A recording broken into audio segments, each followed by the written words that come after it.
हनुमान जी एक, उनके रूप अनेक और उनके स्थान अनेक अनेक। और आज हम कहाँ जा रहे हैं? सिद्धि हनुमान मंदिर। पिछले अंक में आपने देखा था लेटे हनुमान जी ओंकारेश्वर में। अगला आकर्षण क्या देखेंगे हम? बागली के हनुमान जी देवास मध्य प्रदेश में। और आज हम कहाँ जा रहे हैं? आज हम देखेंगे पुणे महाराष्ट्र में अष्ट सिद्धि हनुमान मंदिर। हमारा घर कितना दूर है इस मंदिर से? 949 किलोमीटर है सागर से। साधन क्या है आवागमन के?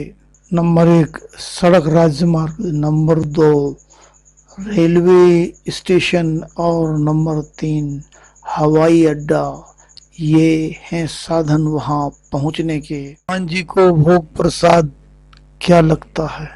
इन्हें रुकने के क्या है साधन? पास कहाँ क्या है दर्शनीय? अष्ट सिद्धि नौ निधि के दाता, असवर दीन जानकी माता। इसका मतलब है माता जानकी जी ने आपको वरदान दिया है कि आप 8 प्रकार की सिद्धियां और 9 प्रकार की निधियां प्रदान करने में समर्थ होंगे। तो 8 प्रकार की जो सिद्धियां हैं वो है अणिमा, महिमा, गरिमा, लघिमा, प्राप्ति, प्राकाम्य, ईशित्व, वशित्व। ये 8 प्रकार की सिद्धियां हैं। पद्म, महापद्म, शंख, मकर, कच्छप, मुकुंद, कुंद, नील और खर्व। इनके क्या है अर्थ? आप में से बहुत लोग जानते हैं, लेकिन आप लोगों में से कुछ लोग नहीं जानते हैं। चलिए, जो लोग नहीं जानते हैं हम उनके लिए इन 8 सिद्धियों और 9 निधियों का विवरण प्रस्तुत करने वाले हैं। हमारे इस कार्यक्रम में आपको ये सब सुनने देखने। नंबर 1 पर है अनिमा।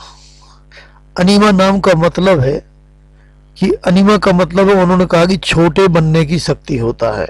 अनिमा नाम रखने से बच्चा भी इसी नाम से मतलब की तरह व्यवहार करने लगता है, छोटे जैसा व्यवहार। अब आती है दूसरे नंबर की, जिसका नाम है महिमा।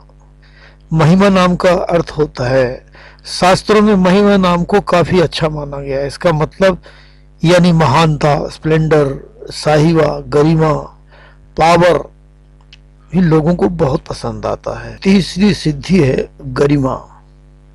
गरिमा का अर्थ है मान, मर्यादा, सम्मान आदि। चौथी सिद्धि लघिमा। हिंदी का अर्थ है लघु, अर्थात छोटे होने की अवस्था का भाव।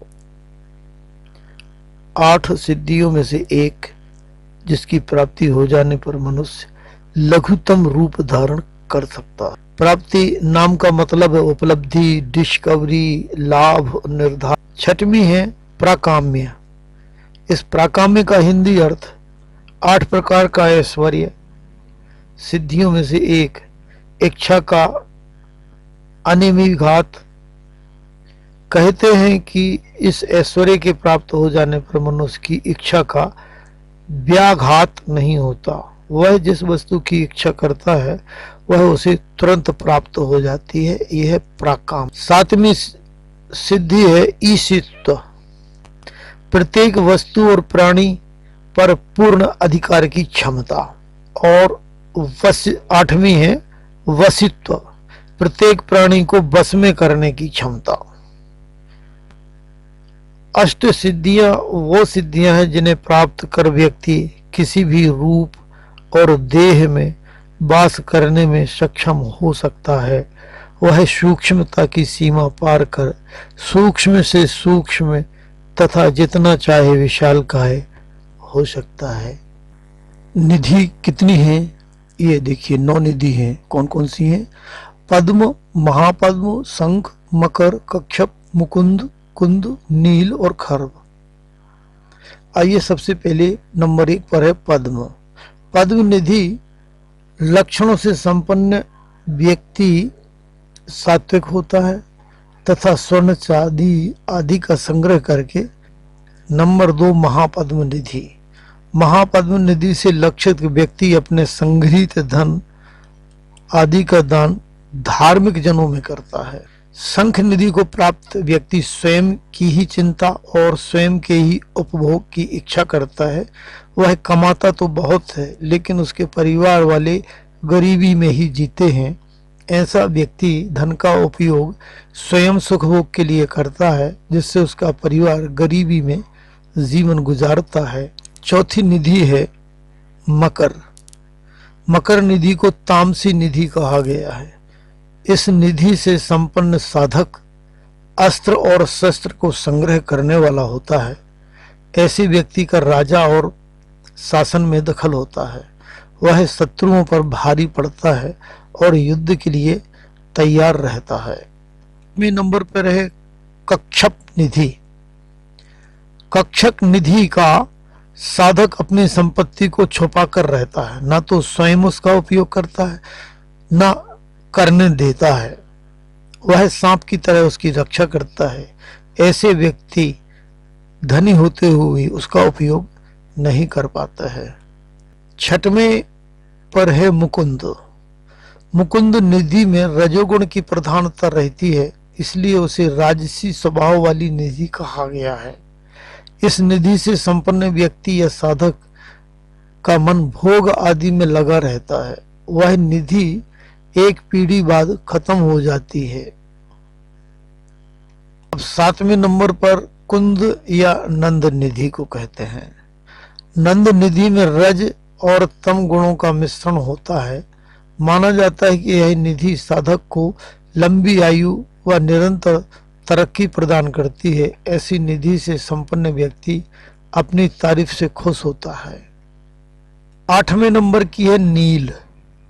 नील निधि में सत्व और रज गुण दोनों ही मिश्रित होते हैं। ऐसी निधि व्यापार द्वारा ही प्राप्त होती है, इसलिए इस निधि से संपन्न व्यक्ति में दोनों ही गुण की प्रधानता रहती है। इस निधि का प्रभाव 3 पीढ़ियों तक ही रहता है। आखिरी निधि है खर्व। खर्व निधि को मिश्रित निधि कहते हैं। नाम के अनुसार ही इस निधि से संपन्न व्यक्ति अन्य 8 निधियों का सम्मिश्रण होती है। इस निधि से संपन्न व्यक्ति को मिश्रित स्वभाव वाला कहा गया है। उसके कार्यों और स्वभाव के बारे में कोई भविष्यवाणी नहीं की जा सकती है। 40 मंदिर की झलकियां देख लीजिए।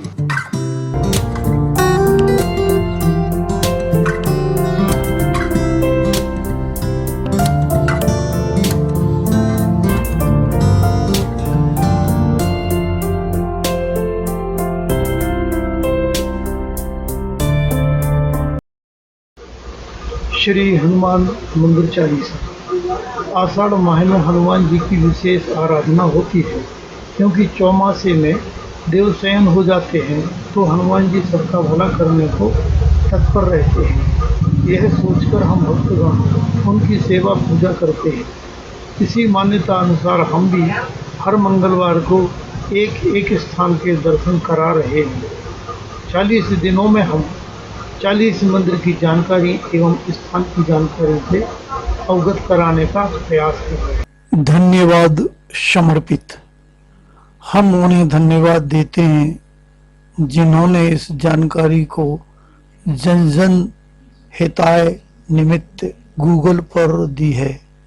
हम गूगल को भी धन्यवाद देते हैं जिनके जरिए हम यह जानकारी आप तक पहुंचा पाए। संपादक दर्शन कीजिए टीम।